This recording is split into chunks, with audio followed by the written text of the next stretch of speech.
दोस्तों, क्या आपने कभी सुना है कि एक इंसान की शादी किसी बंदरिया से हो सकती है? ये सिर्फ एक मजाक नहीं, बल्कि एक रहस्यमयी कहानी है जो आपको हैरान कर देगी।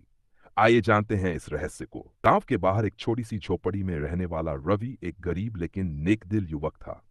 उसकी माँ उसकी शादी के लिए परेशान थी, लेकिन उसकी किस्मत में कुछ ऐसा लिखा था जिसकी किसी ने कल्पना भी नहीं की थी। शादी का रहस्यमय प्रस्ताव।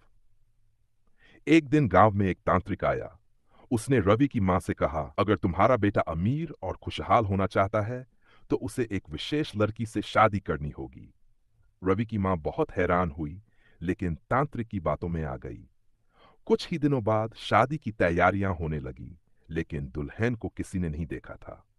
अजीबोगरीब शादी की रात। जब शादी का समय आया तो दुल्हन को घूंघट में लाया गया। पूरा गांव इस अनोखी शादी को देखने के लिए उमड़ पड़ा था। दूल्हा रवि भी बहुत बेचैन था।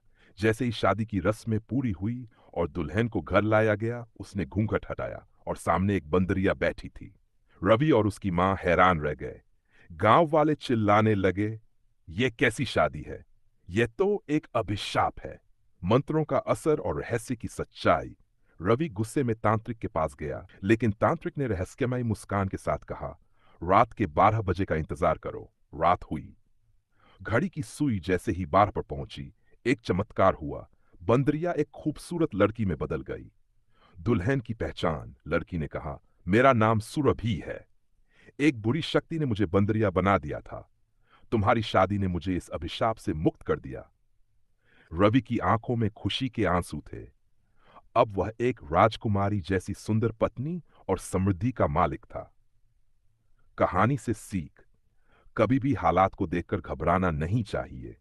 सच्चा प्यार और भरोसा चमत्कार कर सकता है। हर चीज वैसी नहीं होती जैसी दिखती है।